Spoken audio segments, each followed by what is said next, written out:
Bismillahirrahmanirrahim. Alhamdulillahirabbil alamin. Nasrul mu'minin wa musabbitul mujahidin. Asyhadu an la ilaha illallah wahdahu la syarikalah wa asyhadu anna Muhammadan abduhu wa rasuluh.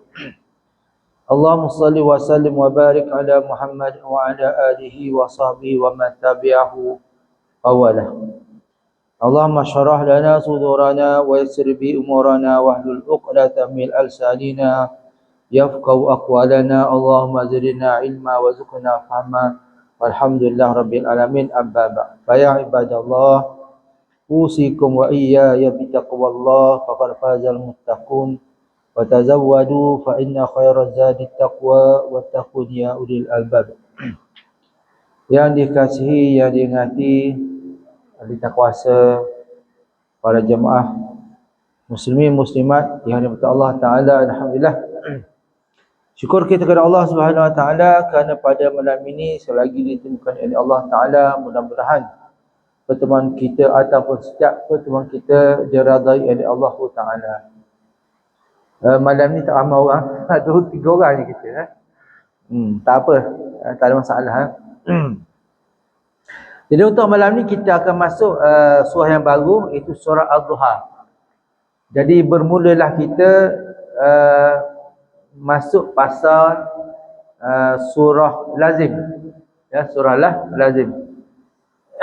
Di mana surah Ad-Duha ini ataupun bermula surah Ad-Duha ini, setengah di kalangan ulama termasuklah kita, mereka membaca takbir. Membaca takbir ya.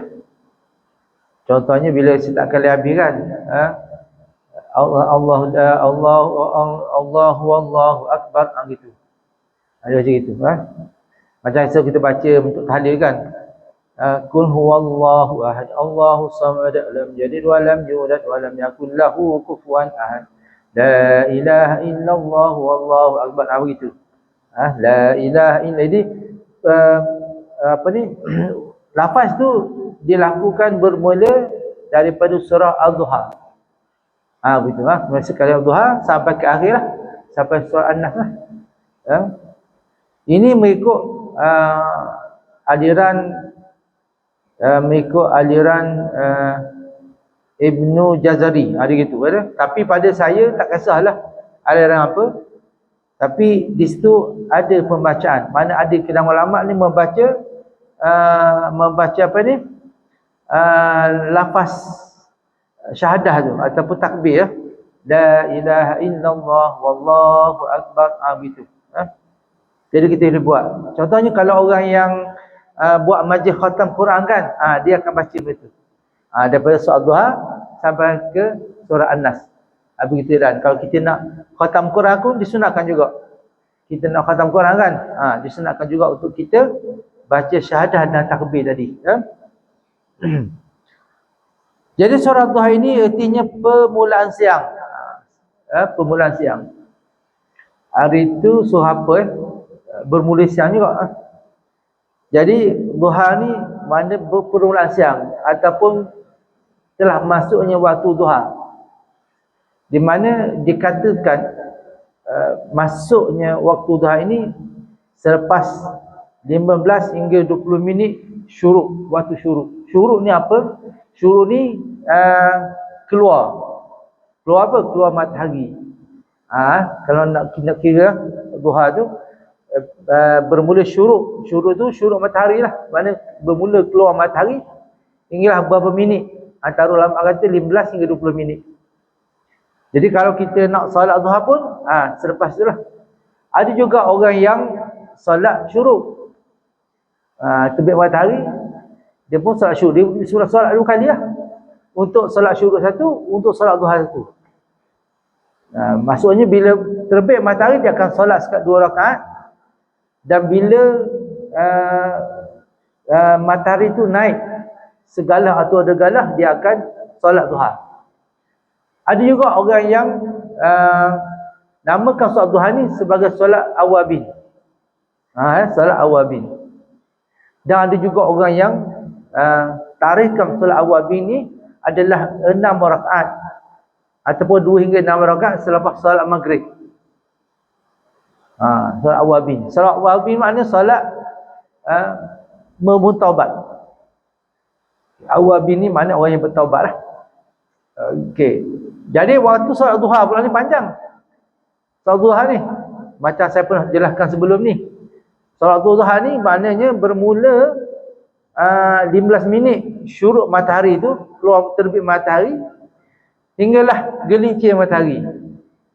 Hingga gelincir matahari. Okey, gelincir matahari ni bukan maksud gelincir matahari ni bermaksud seketika, selepas seketika matahari itu berada di atas kepala. Seketika selepas matahari itu berada betul-betul atas kepala. Waktu matahari berada di atas kepala itulah diharamkan solat. Dia sekejap saja. Bukan masuk matahari berada di atas kepala itu pada waktu pukul 12, bukan. Maksudnya dia dekat nak masuk waktu zuhur dah. Ataupun seminit sebelum waktu zuhur tu matahari ketika itu berada di atas kepala. Kalau zuhur tu 1:20 minit, mana matahari bakali nak atas kepala 1:19 minit. Maksud 1:19 minit itulah kita tak boleh solat. Haram solat masa tu dikira matahari berada di atas kepala. Dia berapa saat? Atau berapa 1 minit sampai. Bila dia gelincir je matahari, mana dia sedap kepala tu, kepala gelincir sikit, masuknya waktu zuhur. Jadi sebelum masuk zuhur tu matahari betul-betul tegak atas kepala. Begitu. Maksudnya kita diharuskan solat duha ni bermula selepas 15 minit waktu syuruk tadi sampailah sebelum gelincir matahari. Jadi tak ada isu lah kalau kita dah surau ke datang masjid ke, kan sebelum waktu zuhur kita solat sunat, tak ada isu. Sebab waktu tu bukan waktu haram walaupun pukul 12. Sebab maksud yang di tengah itu adalah matahari berada di atas kepala, betul atas kepala. Dan berada di atas kepala tu sekejap saja sebelum masuk waktu zuhur. Situ banyak orang tak faham tu. Orang ingat ke matahari tu duduk atas kepala betul pada pukul 12, bukan. Dia dekat waktu zuhur. Mana dia gelincir sikit, itu dia kata waktu gelincir matahari. Kerana tu ulama kata tertegaknya matahari atas kepala tu dia sekejap ataupun tak sedar pun. Dia sekejap saja. Itu tak sedar pun. Masa mana waktu matahari betul mendekatkan, sebab dia tak sampai seminit dia mendekat atas kepala tu. Okey. Okey. Boleh Jadi waktu solat duha tu panjang lah. Kalau ikutkan rakaat solat waktu duha ni 12 rakaat. Dia ada 12 rakaat. Jadi kita boleh solat. Sekalipun kita habis solat duha sekalipun, kita boleh tunaikan solat lain. Seperti solat mutlak, solat hajat, solat taubat. Banyak lagi solat-solat lain yang kita boleh buat. Tapi solat yang paling sunat antara selepas syuruk itu sebelum gelincir matahari itu solat duha. Dan kita solat apa pun termasuk solat sunat mutlak tadi, Allah tetap suka atas perbuatan kita. Begitu. Walaupun di Selangor ni tidak membenarkan solat tahiyatul masjid melainkan di masjid saja. Kat Selangor ni tak benar kan. Malah hanya dibenarkan solat mutlak saja, solat sunat mutlak saja. Lepas tu hari ni ada, saya pun tak berfaham lah, setengah ada isu korban, niat korban. Niat korban lah. Ada orang kata kalau niat korban ni, kalau kita tak serti dengan niat, dia jadi wajib. Dia begini tuan-tuan, niat ni bukan lafaz. Niat ni isi hati. Masa kita nak korban tu, kita tahu dah tujuan niat kita nak apa. Nak korban wajib ke korban sunat. Hati kita dah isi hati kita dah ada dah. Walaupun kita tak lafaz kalimah dia pun, tapi kita dah niat dah.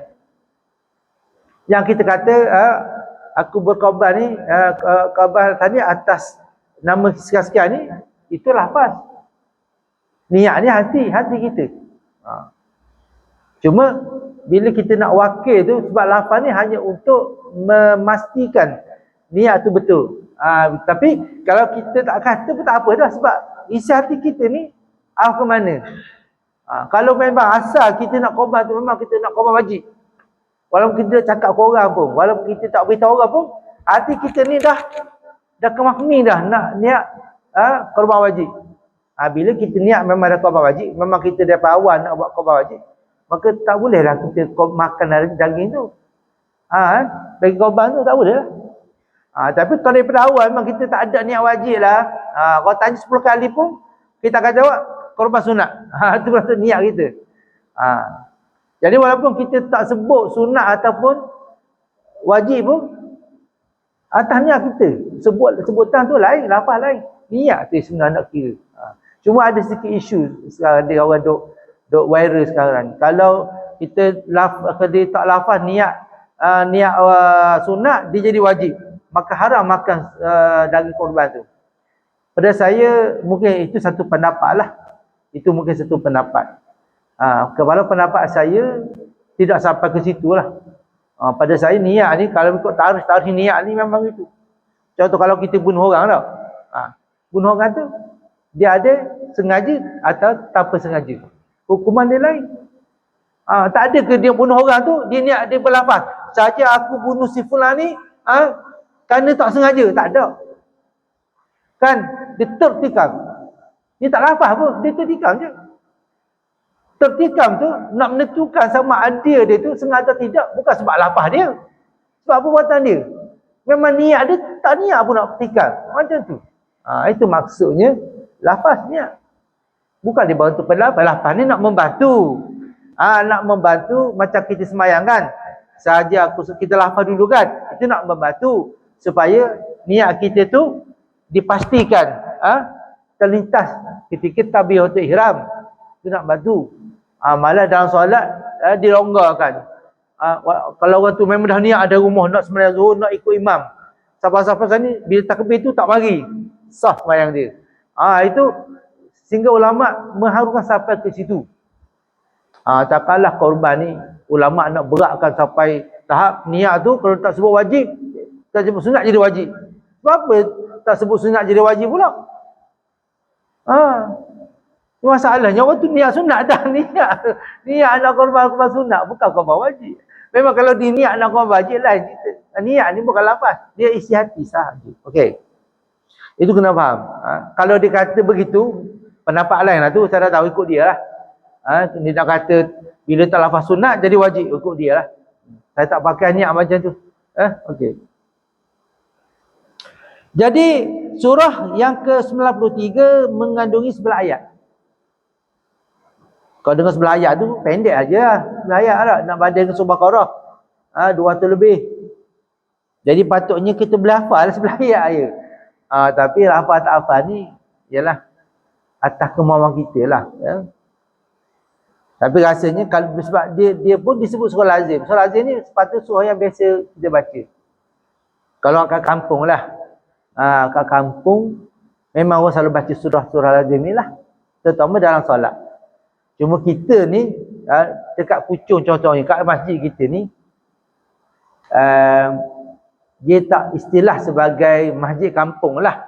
Dia istilah sebagai masjid bandar jugalah. Maksud sebab Tok Imam tu yang dipilih. Maksudnya ditemuduga imam pula, Imam Hafiz contohnya. Tak? Jadi kalau Imam Hafiz takkan nak baca surah lazim je. Faham tak? Mana Quran tu ada 30 juzuk. Jadinya dah tak Imam Hafiz kan. Kita tukar-tukar je lah. Ayat pendek-pendek tak apa. Tak mesti baca panjang.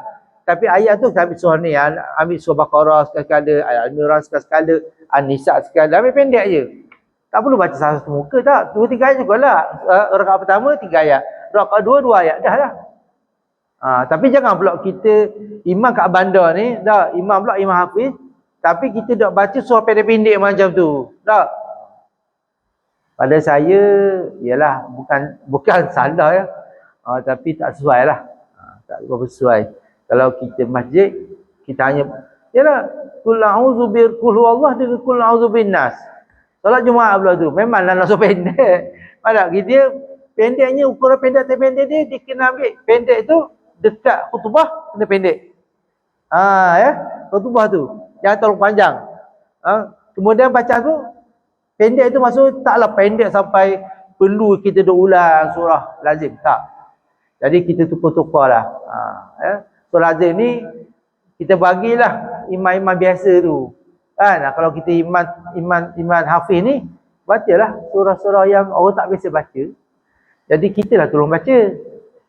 Tapi tak mesti panjang. Sikit-sikit dah, 2-3 ayat cukup lah.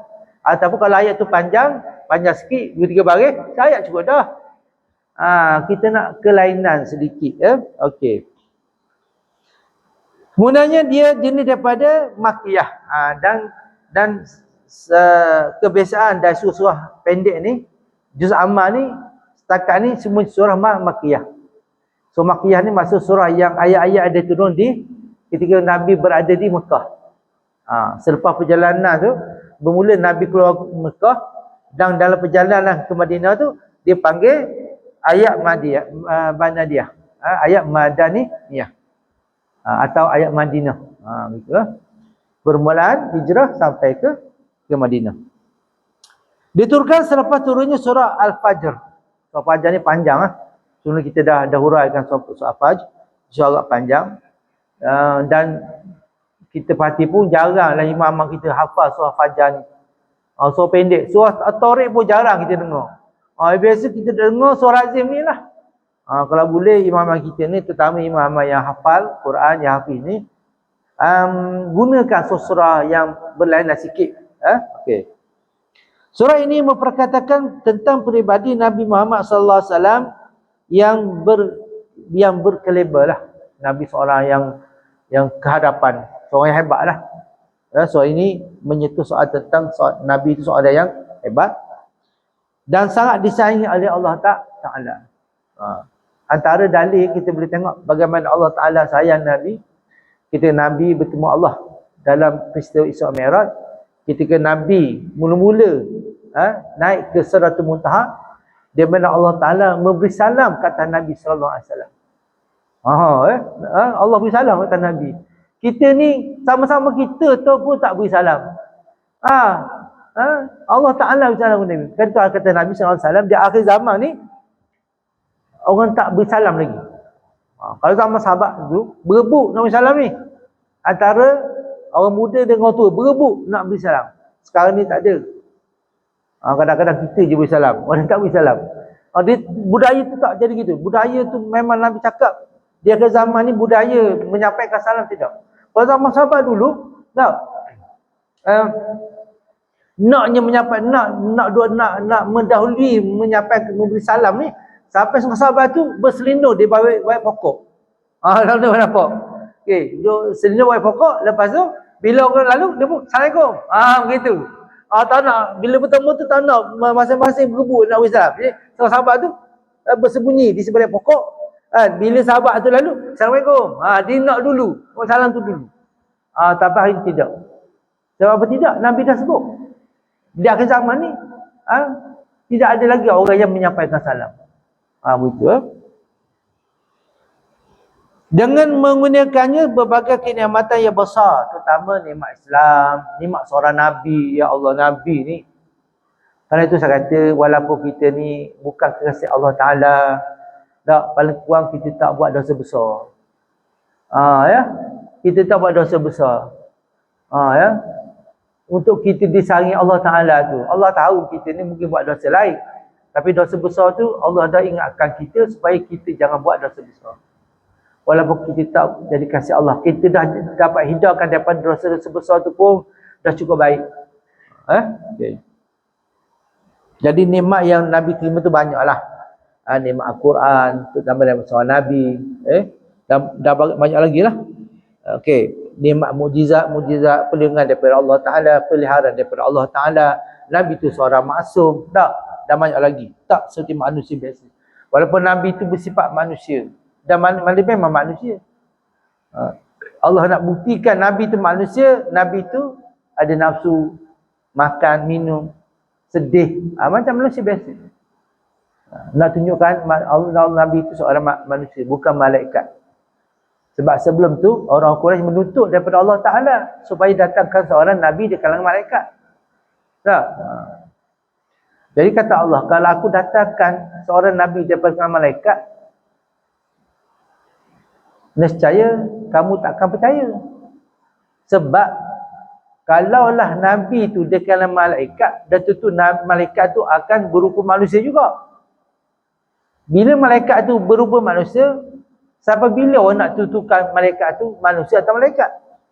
Sebab apa malaikat akan berupa manusia? Malaikat tu akan berupa zat asal dia tak? Sebab kalau malaikat berupa asal dia, kata Allah, nescaya kamu akan semua mati. Akan mati lah manusia bila terkejut dengan malaikat sebenar. Dia besar. Dia mempunyai, kalau Jibril tu mempunyai 700 sayap. Bayangkanlah. Dan sayap tu saya lupa besar apa. Kalau setak sayap tu besar kapal terbang, bayangkan 700 ayat, 700 sayap. Dan kita sebagai manusia ni melihat malaikat macam tu, tak ke mati kita terkejut. Tu Allah kata, kalau Allah jadikan Nabi di kalangan malaikat, dan tentu Nabi itu akan berupa manusia. Kalau Nabi itu tak berupa manusia, dah tu kamu akan mati. Jadi sampai bila nak selesai? Kerana itulah Allah utuskan Nabi ni di kalangan manusia untuk menyelesaikan masalah manusia. Kalau mereka reti ke nak sayang manusia? Dia tak reti. Sebab mereka pun tak ada nafsu. Itu begitulah keadaannya. Hikmah bagaimana Allah Ta'ala menjadikan Nabi itu seorang itu di kalangan manusia, bukan di kalangan malaikat, jin sebagainya. Ya, untuk mengutus manusia, untuk mendidik manusia, takkanlah jin, takkanlah malaikat, betul tak? Dan tentu manusia juga. Jadi sifat Nabi itu Allah datangkan sebagai betul seorang manusia, tapi seorang manusia yang mulia. Baik di dunia maupun di akhirat, agar bagi dia bersyukur kepada Allah Ta'ala di atas segala nikmat yang Allah beri pada Nabi SAW. Tak ada dah manusia paling baik malaikat Nabi Muhammad SAW. Sehingga Allah beri salam bagi Nabi SAW. Salam saya ke atas kekasihku. Allah kata begitu. Tak? Kita tak ada. Tak ada lagi itu. Cuma saya pesan itu. Tak ada. Tak apalah. Kita bukan kasih Allah Ta'ala pun. Tapi perempuan pun kita menjadi hamba yang soleh. Okey, sebab turunnya ayat ini kerana agak lama wahyu terhenti. Ada ketika ayat terhenti. Jadi orang Quraisy ni persendirilah Nabi. Dah. Mananya wahyu? Mananya wahyu? Sudahlah, wahyu tak mari dah. Allah tak sayang tu. Gitu. Jadi Nabi pun sedih lah. Dah. Okey. Beberapa bulan juga wahyu tak turun lah. Itu perjalanan lama. Sejak malaikat membawa wahyu pertama. Lepas tu terputus agak lama. Itu ayat Iqra kepada Nabi Muhammad SAW ketika di Gua Hira. Bagi dia sangat merindukannya sehingga kerap benar pergi ke Gua Hira itu, menanti-nanti penerangan selanjutnya dari langit.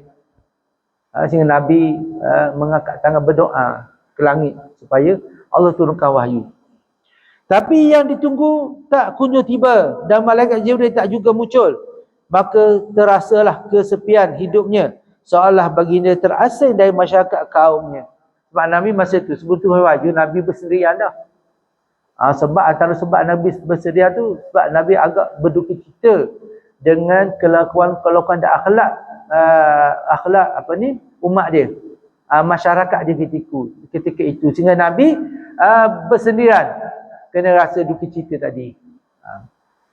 Dan Nabi tak sedar sebenarnya ketika Nabi bersendirian itu, dia panggil berkhalwat itu, sebenarnya Allah dah beri petunjuk kepada Nabi di mana Nabi SAW akan menerima wahyu daripada Allah Ta'ala. Itu wahyu pertama. Iqra bismi rabbikal ladzi khalaq, khalaqal insana min 'alaq. Dia kata Iqra, bila mereka kata Iqra, dia berkata ma'an nabi qari. Nabi kata bacalah. Lepas tu Nabi kata ma'an nabi qari, aku bukan seorang pembaca. Nak baca apa? Tak, bukan ada buku. Kalau ada buku pun Nabi bukan kerti baca. Nabi butuh huruf. Iqra. Sampai 3 kali. Bila Iqra pertama, Jibril peluk. Bila mereka ma'an Nabi Qari, aku bukan seorang membaca, mereka pun belum. Kali kedua lepas, ikrar lagi. Lepas tu Nabi ulang lagi, ma'an Nabi Qari, aku bukan seorang membaca. Lalu mereka pun lagi. Masuk kali ketiga, tak.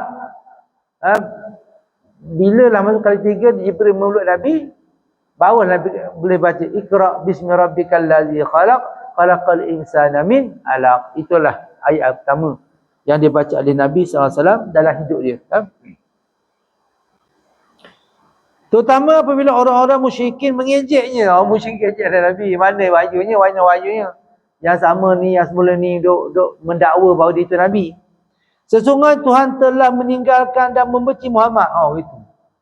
Sedihlah Nabi. Kemudian malaikat Jibril pun turun membawa wahyu ini. Wahyu dan alhamdulillah lah. Nabi pun gembiralah, sukalah bila wahyu itu datang. Bila turun surah ini, Nabi pun bertakbir di akhirnya kerana kegiangan. Itu ada takbir tu. La ilaha illallah wallahu akbar. Saya tidak diran. Sebab bila surah ni, surah Tuhan itu. Bila start tu, Nabi pun bertakbir. Dan bersyahadah. La ilaha illallah wallahu akbar. Lalu menghukumkan bertakbir di akhir surah ini sunat. Sebut tadi ya. Dan diwakilkan surahan bertakbir di akhir surah ini. Dan begitu pula di akhir setiap surah selepas ada sunat, iaitu bacaan la ilaha illallah wallahu akbar ataupun Allahu akbar pun boleh. Bertakbir saja pun boleh. A'udzubillahi Bismillahirrahmanirrahim. Wad-duha. Okey, kita masih syarah. Maksud syarah itu bintiah 8 berapa syarah? 832. Sikit lagi. Wad-duha wal-laili idza saja ma wadda'aka rabbuka wa ma qala. Kata Allah, demi masa permulaan siang. Bila Allah bermula dengan wad-duha tu, bermula dengan waw tu, dia panggil waw tu waw sumpah. Bila ada waw sumpah, bermakna apa yang Allah nak lafazkan itu ada sesuatu yang sangat mulia, sangat dibanggakan oleh Allah Taala. Bermulanya siang itu wad-duha. Kerana Allah tak letakkan kewajipan ataupun solat yang lain selain solat duha. Atau waktu tadi lah. Atau waktu selepas syuruk 15 minit hinggalah sebelum gelincir matahari. Jadi biasanya bila permulaan siang ni, permulaan siang ni, manusia akan bertibaran lah untuk mencari nafkah dan rezeki. Kerana itulah afdal kita ni bangun awal waktu untuk pergi kerja. Siapa ya? Lupa dah saya. Dia pesan pada anak dia. Pesan ada ni. Maksudnya kalau kita keluar rumah, keluar sebelum terbit matahari. Kalau nak rezeki murah. Kalau seorang peniaga, tak digalakkan dia keluar rumah dia sebelum terbit matahari dan pulang selepas terbenam matahari. Begitu. Itu kalau orang yang sebenarnya banyak kaedah-kaedah itu tu yang kita kata nak lebih diberkati Allah Taala. Jadi pesan dia maksudnya mana keluar rumah tidak berpayung, balik rumah pun tak berpayung. Macam tak kena matahari. Jadi matahari tak kena. Sama juga kalau kita nak mau rezeki, kalau kita keluar rumah, kalau boleh apa yang ada dalam beg kita tu kita sedekah semua. Contohnya kita singgah di mana-mana, seorang masjid, kita ambil keluarkan duit. Dan pulang dengan tangan kosong. Itu sunat. Kalau kita nak mau rezeki pun itu salah satu cara dia. Ini disebut oleh Nabi ya. Benda yang disebut oleh Nabi sallallahu alaihi wasallam. Tak perlulah kita buat keluar duit banyak sangat. Kan tak perlu buat sampai RM500. Lepas tu nak balik nak habis duit RM500 tu nak belanja lain pula. Jangan gitu. Maksudnya kita bawalah sehari tu RM20 kita belanja, contoh RM20 tak. Kita buat RM30. Jadi baki RM2-RM4 tu kita masuklah tabung surau masjid. Singgahlah surau masjid salat asar tu. Tak, masuklah tabung tu. Gitu cara dia. Paling kurang kita balik rumah duit tak ada, kita tak bawa duit. Itu afdal. Jadi waktu siang itulah tempat orang yang disebut juga dalam surah An-Naba, dalam surah An-Naba, yang mana waktu siang tu adalah waktu untuk bekerja, untuk mencari nafkah dan sebagainya. Wal laili idza saja, dan demi masa malam apabila telah sunyi. Dua hari permulaan siang. Malam itu ada permulaan malam atau tergelincir matahari itu adalah permulaan malam. Maksud bila waktu malam itu paling sesuai, waktu paling sesuai untuk manusia berehat. Paling sesuai. Itu sebaik-baiknya waktu tidur adalah lebih awal. Sebabnya dalam pukul 10 atau paling lewat pukul 11 kita tidur. Itu paling baik. Kalau kita tidur awal pukul 9 pesyak tu boleh tidur. Ya, kemungkinan kita boleh bangun malam, tapi sebenarnya takrif bangun malam ni sebenarnya adalah bangun malam ini bermaksud menunaikan sembahyang. Jadi menunaikan sembahyang ni tak sepatutnya kita bangun malam. Maksudnya kalau kita bermula jam 11 tu dia ada berapa keadaan. Satu disebut 1/3, 2/3. 1/3 atau 2/3. 1/3 malam ni maknanya lebih kurang dalam pukul 11. Kalau 2/3 malam lebih kurang dalam pukul 2. Macam tu lah. Jadi maksudnya dalam pukul 11 tu kita boleh dah solat malam. Maksud kalau kita masih tak tidur waktu tu, kita boleh berwuduk dan kita boleh solat waktu malam. Dan solat malam ni tak mesti kena tidur dulu dah. Banyak orang faham itu. Dalil dia, contoh Nabi pada bulan Ramadan. Kan Nabi berjaga malam kan? Berjaga malam. Jadi maksudnya mendirikan bangun malam ni bukan bermaksud bangun daripada tidur. Bangun malam ni bangun mendirikan solat. Sama ada kita tidur atau tidak. Cuma tidur tu lebih baik sebab dia mendatangkan kerehatan pada kita. Bila kita bangun segar itu. Itu maksudnya. Tapi kalau kita tidur sekalipun, kalau kita sempat kalau kita tidur lambat, kita boleh solat. Pada pukul 11 tu kita dah mula boleh solat dah. Mana ada kelebihan dah pada waktu tu. Kalau kita solat sunat masa ketika itu.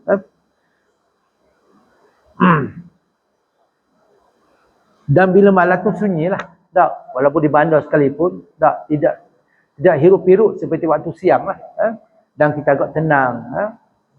Ma wadda'aka rabbuka wa ma qala, dan tidak membiarkan engkau, ini Allah tak biarkan engkau wahai Muhammad, dan tidak membecanya. Ini jawapan kepada cacian orang-orang kafir Quraisy yang kata nak Allah dah tak sayang Nabi. Sebab apa? Sebab wahyu tu dah tak lambatnya turunnya wahyu. Lalu Allah jawab pada ayat ketiga ni dalam surah Duha ni, ma wadda'aka rabbuka wa ma qala, Tuhanmu tidak membiarkan engkau. Maksud tidak turunkan wahyu ataupun lambatnya turun wahyu tu bukan sebab Allah nak biarkan Nabi Muhammad tu terkontang-kating begitu, tak.